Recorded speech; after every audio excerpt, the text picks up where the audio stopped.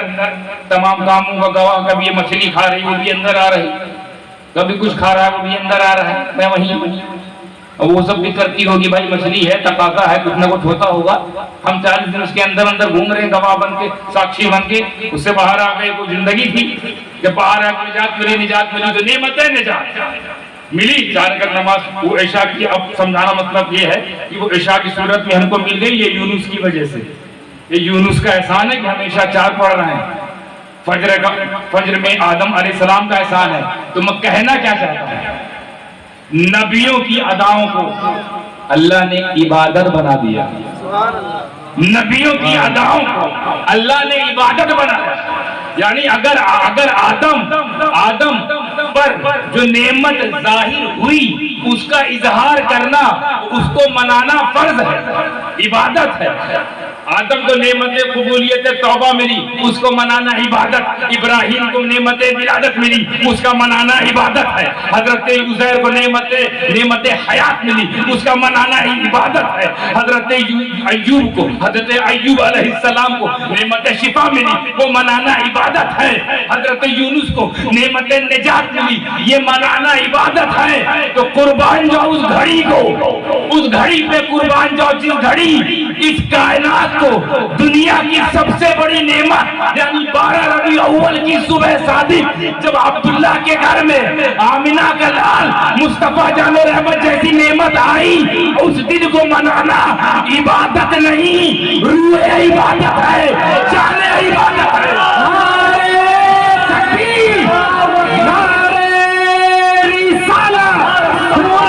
ہاتھ اٹھا کر نعرہ لگائے, نعرے تکبیر,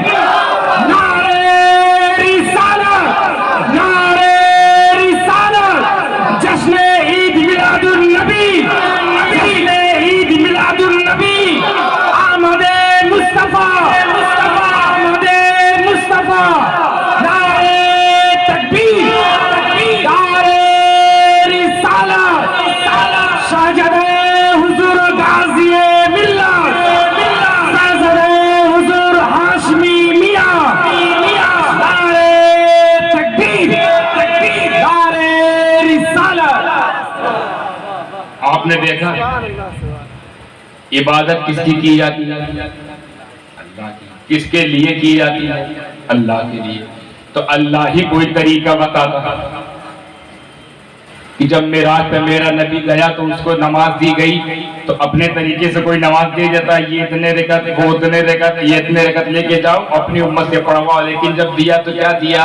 آدم والی نماز لے جاؤ, ابراہیم والی لے جاؤ, عزیر والی لے جاؤ, ایوب والی لے جاؤ.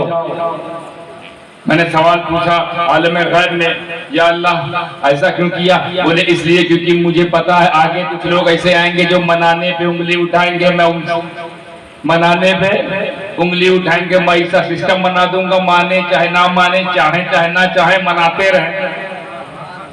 2 طرح کے لوگ آئیں گے, ایک تو مسرور ہو کر منائیں گے, ایک مجبور ہو کر.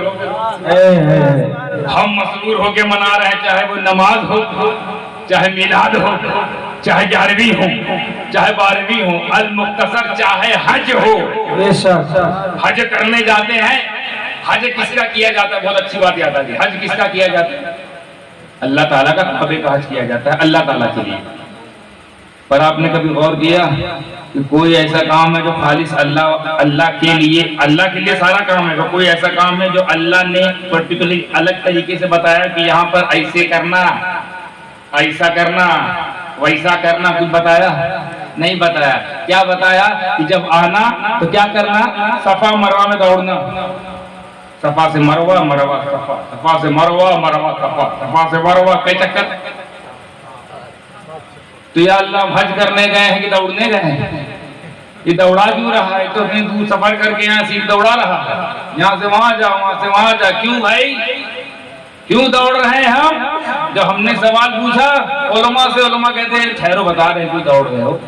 ایک اللہ کی بندی اللہ کے نبی کے لیے پانی کی تلاش میں اس پہاڑی سے اس پہاڑی پہ، اس پہاڑی سے اس پہاڑی پہ، اس پہاڑی سے اس پہاڑی سے 7 بار دوڑی.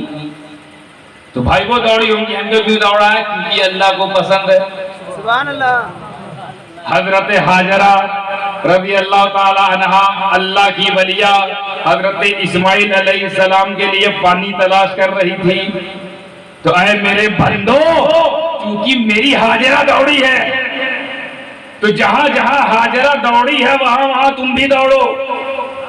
جس کے لیے دوڑی ہے اس کے لیے دوڑو، اور جہاں دھیرے دھیرے چلی ہے وہاں دھیرے دھیرے چلو. جس کے لیے چلی ہے اس کے لیے چلو. یا اللہ حج کرنے آئے سنت ادا کرنے آئے؟ ہم تیرے لیے آئے ہیں تو اسماعیل کے لیے دوڑا رہا ہے. ہم تیرے لیے آئے ہیں حاجرہ کی طرح دوڑا رہا ہے. کیوں؟ کیونکہ اللہ کہتا ہے جب تک مناؤ گے نہیں ہم کو منا نہیں پاؤ گے. حج کرنے آئے ہم کو منانے آئے ہو نا، مجھے منانے آئے ہو نا. پہلے میرے محبوبوں کا مناؤ، ان کی اداؤں کو مناؤ. بھائی حج میں بھی منوایا جا رہا ہے، حج میں بھی منوایا جا رہا ہے. حج کرنے گئے اللہ کے لیے دوڑ رہے ہیں، حاجرہ کی طرح اسماعیل کے لیے. حضرت اسماعیل چونکہ نبی تھے، جب ماں پانی کا انتظام نہیں کر پائی تو ایڑی رگڑی ایری رگڑی تو آب زمزم کا چشمہ پھوٹا، وہ آج تک ہم پی رہے ہیں. تو آب زمزم جو ہم پی رہے ہیں وہ نبی کی کسی نبی کے پیر کی رگڑ ہے. تو نبی کے قدموں کا یہ عالم ہے، سروں کا عالم کیا ہوگا؟ اور ایسا پانی نکلا کہ کھڑے ہو کر پیتا نہیں کوئی، تعظیماً.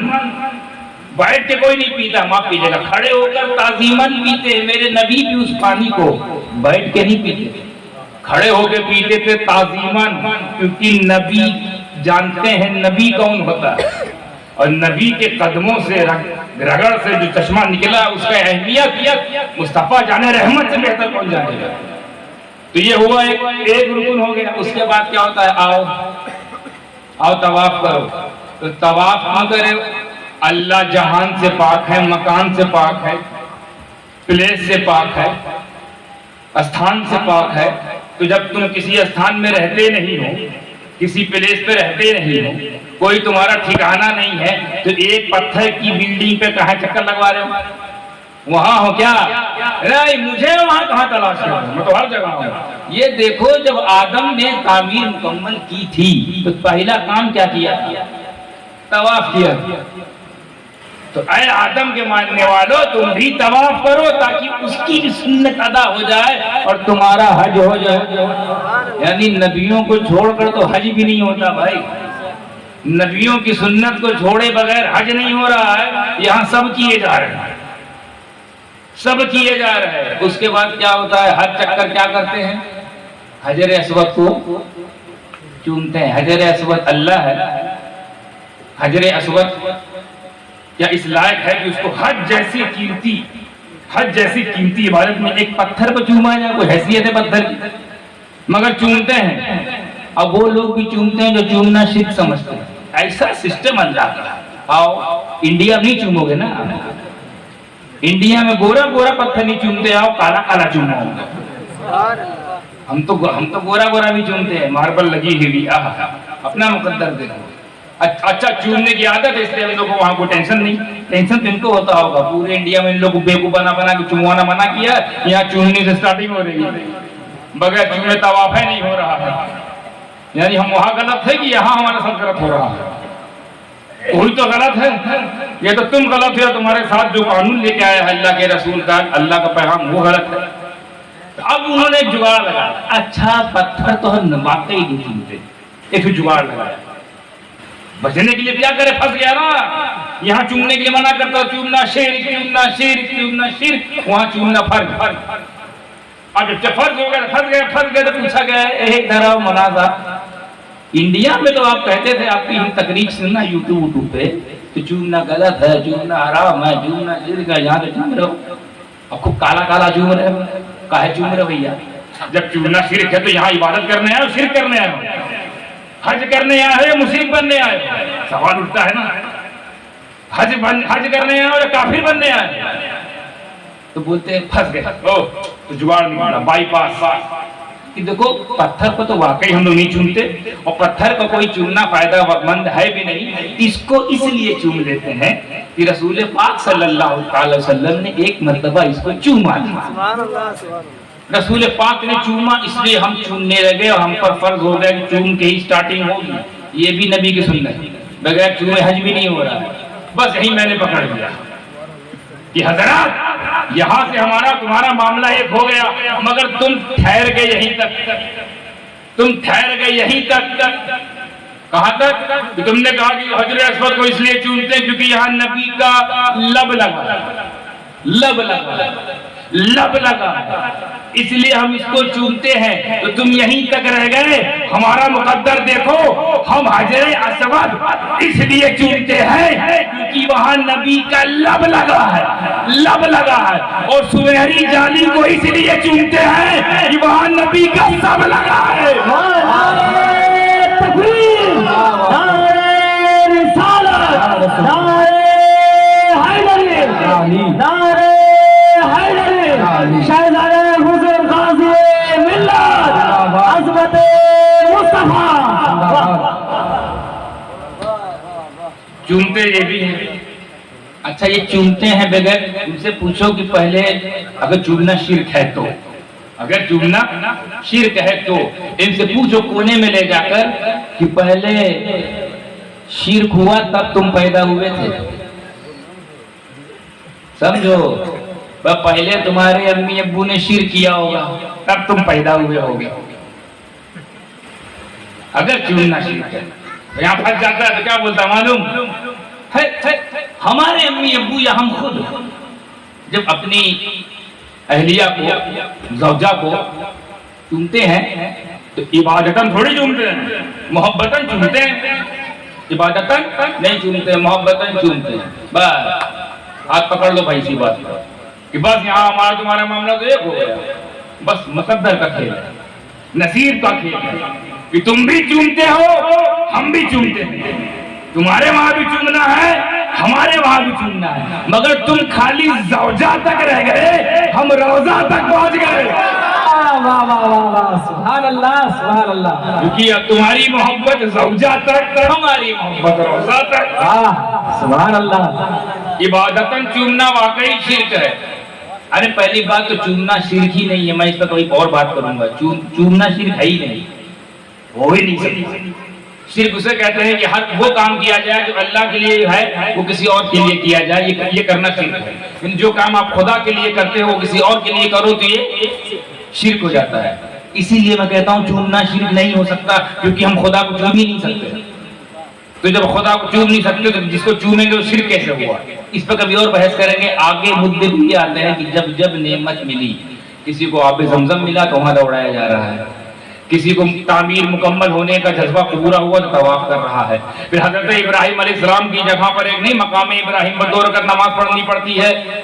کیوں پڑھتے؟ کیونکہ یہاں ابراہیم نے پڑھی ہے، جو حج کرنے آئے وہ بھی پڑھے۔ ارے بھائی صاحب پورا حج کسی نہ کسی نبی کی سنت ادا کرتے کرتے ختم ہو گیا۔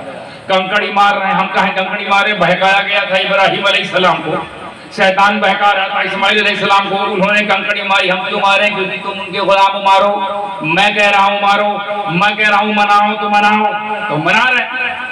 اب ہم مسرور ہو کے مناتے ہیں، وہ مجبور ہو کے، ہم خوش ہو کے بناتے ہیں، وہ دکھی ہو کے مناتے ہیں۔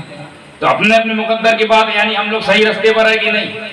یہاں سے منانے کی عادت ہے، وہاں یوز ٹو ہے، ان کو تھوڑا سا ایڈجسٹ کرنا پڑتا ہے۔ یہاں کچھ نہیں مناتے، وہاں منع نہیں پڑ رہا ہے، ہر قدم قدم پہ یہاں پتھر مارو، یہاں ابراہیم نے مارا تھا، اس پلر پہ بھی مارو، یہاں بھی ابراہیم نے مارا تھا، اس پلر پہ بھی مارو۔ عرفات میں ٹھہرنا پڑتا ہے، ہم لوگ کو ٹھہرنا پڑتا ہے نہیں؟ کیوں ٹھہرتے ہیں؟ عرفات میں ایسا کیا ہوا تھا؟ عرفات میں حضرت آدم علیہ السلام، حضرت حوا علیہ السلام جب الگ الگ دنیا میں اتاری گئی تھی، وہاں جا کے ملن ہوا تھا جبل رحمت پر۔ تو وہ ملے تھے تو اے میرے بندو تم سب لوگ وہیں ملو، دادا کی سنت ادا کرتے ہوئے۔ دادا وہاں ملے، سارے پوتے وہیں ملے ایک دوسرے سے، وہاں بیٹھتے ہیں۔ بتائیے حج کرنے کس کے لیے گئے تھے؟ اللہ کے لیے، اور سارا کام نبیوں والا کرایا جا رہا ہے۔ ان کی یاد منائی جا رہی ہے، ان کا ذکر کروایا جا رہا ہے، ان کا سیلیبریشن کروایا جا رہا ہے۔ کیوں؟ کیونکہ جب جب نعمت ملے اس کا شکر ادا کرنا ہے۔ اسی لیے ہم دعا کرتے ہیں، اے اللہ ہمیں سیدھے رستے پر چلا، سیدھے رستے پر چلا۔ اب سیدھا رستہ کون سا ہوتا ہے؟ وہ جس پر تیرے انعامات ہیں، وہ رستہ چلا جن پر تیری نعمتوں کا پورا بھرمار ہے۔ نعمت سے انعام بنا ہے نا، نعمتوں والے رستے پر چلا، انعام یافتہ رستے پر چلا۔ اب ہم نے پوچھا یا اللہ یہ انعام یافتہ لوگ کون ہیں؟ یہ انعام یافتہ لوگ جو صحیح رستے پہ چلے ہیں وہ کون لوگ ہیں؟ تو پھر قرآن فرماتا ہے انعم اللہ علیہم من النبیین والصدیقین والشہداء والصالحین، کہ اللہ کا انعام نبیین پر ہے، اللہ کا انعام صدیقین پر ہے، اللہ کا انعام شہداء پر ہے، اللہ کا انعام صالحین پر ہے۔ تو نبیین کے راستے پہ چلو، صدیقین کے راستے پہ چلو، کیونکہ یہ نعمت والے راستے ہیں۔ نبی نعمت ہے، انہی کے راستے پہ چلو۔ صدیقین نعمت ہے، انہی کے راستے پہ چلو۔ شہداء نعمت ہے، انہی کے راستے پہ چلو۔ صلحاء یعنی اولیاء کاملین نعمت ہے، انہی کے راستے پہ چلو۔ اور کھل کے بولوں گا، اور کھل کے بولوں گا تو لطف آئے گا، کھول کے بولتا ہوں۔ اللہ کا انعام، اللہ کا انعام مصطفیٰ جان رحمت پر ہے، اللہ کا انعام صدیق اکبر پر ہے، اللہ کا انعام فاروق اعظم پر ہے۔ اسی لیے انہی کے راستے پہ چلتے ہیں، ان کو نعمت سمجھتے ہوئے۔ اللہ کا انعام حضرت عثمان غنی پر ہے، اللہ کا انعام مولا علی پر ہے، اللہ کا انعام حسنین کریمین پر ہے، اللہ کا انعام امام اعظم ابو حنیفہ پہ ہے، اللہ کا انعام غوث اعظم پہ ہے، اللہ کا انعام غریب نواز پہ ہے، اللہ کا انعام قطب الدین پہ ہے، اللہ کا انعام فرید الدین پہ ہے، اللہ کا انعام نظام الدین پہ ہے، اللہ کا انعام وحد الدین پہ ہے، اللہ کا انعام علاء الدین پہ ہے، اللہ کا انعام نصیر الدین پہ ہے، اللہ کا انعام حسام الدین پر ہے، اللہ کا انعام فخر الدین پر ہے، اللہ کا انعام حسیم الدین پر ہے، اللہ کا انعام حمید الدین پر ہے، اللہ کا انعام نصیر الدین پر ہے، اللہ کا انعام سراج الدین پر ہے، اللہ کا انعام علاء الدین پر ہے، اللہ کا انعام، اللہ کا انعام آگے بڑھ کے بولوں تو اور موجود پائے گا۔ اپنے عقیدے کی بات ہے کہ اللہ کا انعام مجدد الف ثانی پر ہے، اللہ کا انعام علامہ فضل خیر آبادی پر ہے، اللہ کا انعام اعلیٰ حضرت فاضل بریلی رحمۃ اللہ علیہ پر ہے، اللہ کا انعام مفتی اعظم پر ہے، اللہ کا انعام محدث اعظم پر ہے، اللہ کا انعام سرکار کلا پر ہے، اللہ کا انعام شیخ الاسلام پر ہے، اللہ کا انعام غازی ملت پر ہے، اللہ کا انعام مسعود الاولیاء پر ہے، اللہ کا انعام خانوادہ اشرفیہ پر ہے، اللہ کا انعام خانوادہ کریمیہ پر ہے۔ اور اتنا ہی نہیں، اللہ کا انعام علماء اہل سنت پر ہے، اور اللہ کا انعام تمام میرے نبی کی امت پہ ہے۔ نعرہ تکبیر، نعرہ رسالت، نعرہ حیدری، نعرہ حیدری، شان اولیاء، علماء اہل سنت، خواجہ کا دامن، میرے خواجہ کا ہندوستان، جی میرے خواجہ کا ہندوستان، ہندوستان کا سنی مسلمان، نعرہ تکبیر، نعرہ رسالت، شہزادہ حضور غازی ملت، نعرہ تکبیر، نعرہ رسالت۔ تو جن لوگوں پر اللہ کا انعام ہے وہ نعمت شدہ ہیں کہ نہیں؟ وہ نعمت والے ہیں کہ نہیں؟ دنیا کی سب سے بڑی نعمت رسول اعظم، اللہ کا انعام۔ دنیا کے سب سے بڑے ولی مولا علی، اللہ کا انعام ہے۔ تمام ولیوں کے سردار غوث اعظم شیخ عبد القادر جیلانی، اللہ کا انعام ہے۔ تو جو اللہ کا انعام ہے ان کو ہم نعمت سمجھتے ہیں، اور جن کو نعمت سمجھتے ہیں ان کو مناتے ہیں۔ اب منانے کے طریقے پر غور کیا جائے گا، علماء آپ کو رہنمائی کر دیں گے کہ کیسے منایا جائے کہ اللہ راضی ہو۔ سب سے بہترین طریقہ یہ ہے کہ جس دن آپ منانا چاہتے ہیں اس دن آپ نفل زیادہ پڑھیں، جیسے ان لوگوں نے نفل پڑھی تھی، اور اسی انہوں نے نفل پڑھی۔ ایک جملہ یاد آ جائے گا، نبیوں کا مقام دیکھیے، نبیوں کی نفل کا یہ مقام ہے کہ امتیوں کے لیے فرض ہے۔ سبحان اللہ، نبیوں کے نفل کا یہ عالم ہے، ان کے فرض کا عالم کیا ہوگا؟ ان کے نوافل کا یہ عالم ہے کہ وہ عبادت ہے، ان کے عمل کا یہ عالم ہے تو ذات کا عالم کیا ہوگا؟ سبحان اللہ۔ آپ سمجھ رہے ہیں اس بات کو؟ جملہ یاد آ اس لیے بول دیا، کہنا یہ بھی چاہتا ہوں 12ویں کیسے منائیں علماء بتائیں گے، 11ویں کیسے منائیں، خرافات نہیں، بکواس نہیں، دنیا داری نہیں، خلوص دل کے ساتھ، کیونکہ جس کے لیے آپ منا رہے ہو دن وہ بہت اونچے مقام والا ہے، چاہے وہ غوث اعظم ہو، خواجہ اعظم ہو، مخدوم اعظم ہو، مفتی اعظم ہو، محدث اعظم ہو، جتنے بھی اعظم اسی جماعت میں ہیں وہاں سناٹا ہے۔ اسی لیے تو اب اچھا مجھے کبھی کبھی ترس بھی آتا ہے، بیچارے منائے تو کس کو منائے، ہے ہی نہیں کوئی اس لائق، تو اب سوچ رہے ہمارے پاس تو کوئی نہیں ہے، منا پا نہیں رہے، ان کو بھی نہیں منانے دیں گے، کیونکہ ہمارے پاس ہماری جماعت میں غوث اعظم نہیں ہے، خواجہ اعظم نہیں ہے، صابر اعظم نہیں، شہید اعظم نہیں، امام اعظم نہیں، اتنے اعظم تو یہاں ہیں۔ غوث اعظم ہماری جماعت میں، امام اعظم ہماری جماعت میں، مخدوم اعظم ہماری جماعت میں، خواجہ اعظم ہماری جماعت میں، مجدد اعظم ہماری جماعت میں، اور ان سب سے بڑی بات رسول اعظم وہ ہم ان کی جماعت میں نہیں، رسول اعظم ہمارے عشق کی وجہ سے ہماری جماعت میں خود آ گئے، سبحان اللہ سبحان اللہ۔ تو اپنے پاس ادھر سناٹا، کوئی عرس نہیں، کس کا کریں، لائق ہی نہیں ہے، تو اللہ خود چاہتا ہے کہ یہ کچھ نہ منائے، کیونکہ اگر یہ بھی منانے لگیں گے تو یہ اپنے الٹے سیدھے لوگ کا بھی دن منائیں گے، اللہ چاہتا ہی نہیں، نہ تم مناؤ نہ تم کو منانے دیں گے، جو منا رہا ہے اس سے ہم منتے رہیں، سبحان اللہ۔ منا رہا ہے وہ سمجھ جاؤ ان کا دن نہیں منا رہا ہے، وہ مجھے منا رہا ہے، مجھے راضی کر رہا ہے، تو ایسا کام کرو، چاہے وہ 11ویں ہو، محرم ہو، 12ویں ہو، 15ویں، جو بھی دن ہے، عرس ہو، شادی ہو، ایسا مناؤ کہ کل جب میدان محشر میں تم سے سوال جواب کر لیا جائے تو شرمندہ نہ ہو، رسوا نہ ہو۔ شادی بھی ایسی کرو جیسے میرے نبی نے چاہا، دین کے طریقے سے، شریعت کے طریقے سے، عرس بھی ایسا کرو جیسے شریعت چاہے جائے، جو پروگرام ہو۔ یہ کیسے معلوم ہوگا آپ کو؟ علماء کی طرف رجوع کرے، علماء سے پوچھے حضرت یہ جائز ہے کہ ناجائز، ہم یہ کر رہے ہیں صحیح ہے کہ نہیں، تو جیسا یہ بولیں گے ویسا ماننا پڑے گا۔ یہ جو دھونس دی جاتی ہے یہ 300 سال سے ایسے چلا رہا ہے، 200 سال سے، 200 سال سے اگر کوئی جہالت چلی آ رہی ہے تو کیا یہ کوئی دلیل ہے؟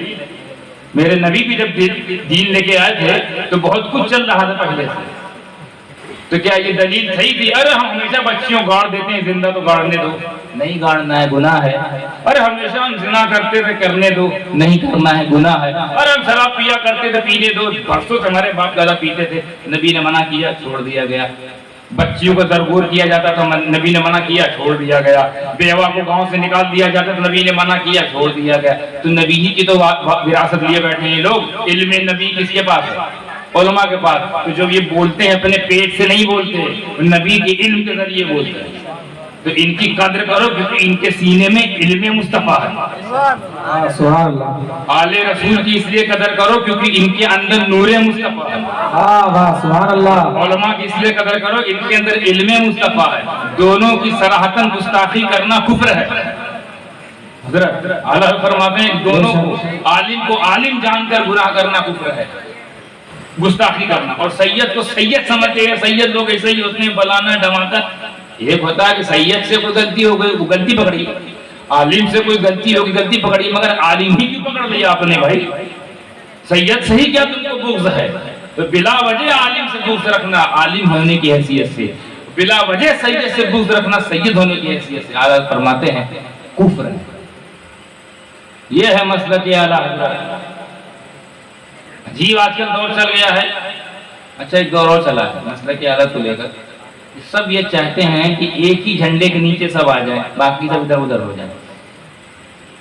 مطلب ہر جتنی بھی خانقاہیں ہیں، چاہے وہ جتنے بھی سلسلے ہیں، سلسلہ اشرفیہ، قادریہ، چشتیہ، نقشبندیہ، سہروردیہ، یہ جتنے بھی شاخیں ہیں، جتنے بھی سلسلے ہیں، جتنے بھی یہ راستے ہیں، یہ صرف واقعی راستہ ہے۔ راستوں کا رنگ الگ ہے، منزل ایک ہے، رنگ الگ ہے۔ جیسے مان لیجیے ایک شیشہ ہے، شیشے پہ لال لائٹ ماری ہے تو کون سی لائٹ باہر آتی ہے؟ لال۔ ہری ماری تو کون سی باہر آتی ہے؟ اورنج ماری تو کون سی باہر آتی ہے؟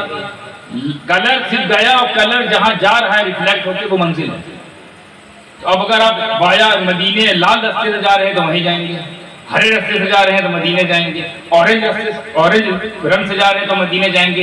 تو یہ جو سلسلے ہیں یہ شیشے ہیں، اور سلسلوں کا جو طریقہ ہے، جو سلسلوں کا جو کڑی ہے وہ رنگ ہے، رنگ سے ہم کڑی سے جڑے، کڑی نے مدینے جوڑ دیا۔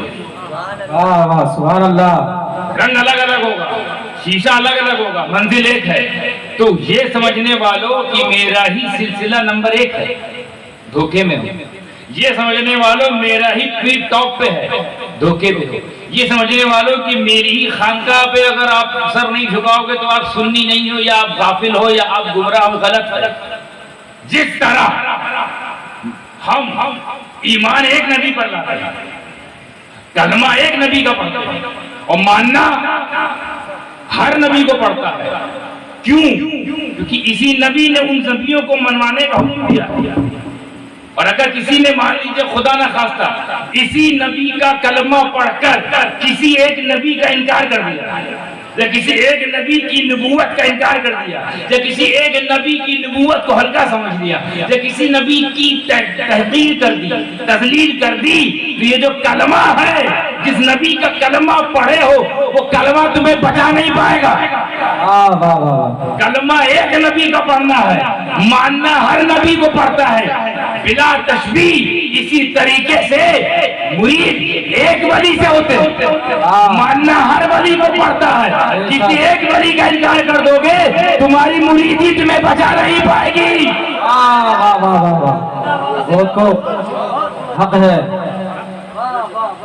اگر تم اشرفی ہو تو اس کا یہ مطلب نہیں کہ دوسرے اولیاء کاملین کے سلسلے کو حقیر جانو۔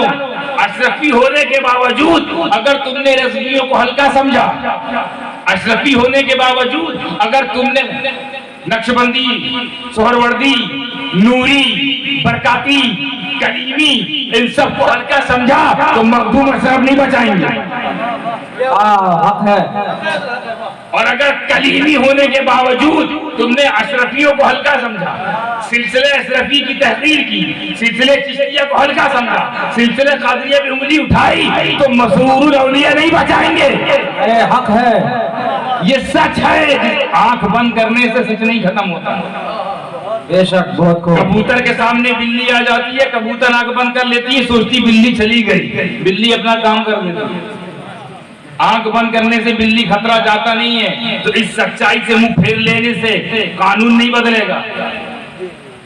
کوئی رضوی اگر رضوی ہے سراخوں پر، مگر اگر اس نے سلسلے کسی بھی بزرگ کے سلسلے پہ انگلی اٹھائی، چاہے وہ سلسلہ اشرفیہ ہو، چشتیہ ہو، قادریہ ہو، نقشبندیہ ہو، فردوسیہ ہو، وارثیہ ہو، کلیمیہ ہو، جلالیہ ہو، معمریہ ہو، شاذلیہ ہو، ملامتیہ ہو، تو اعلیٰ حضرت نہیں بتائی۔ قانون سمجھ میں آیا؟ تو جس ولی کا دامن پکڑے ہو چھوڑنا نہیں، جس بھی ولی جس سلسلے کا دامن پکڑ لیا چھوڑنے کا نہیں، مگر کسی دوسرے ولی کے دامن کو توڑنے کا۔ حق ہے۔ یہ ہے مرید و خلافت کا طریقہ، یہ ہے قانون۔ پتہ نہیں کس روگ کس زوم میں ہے۔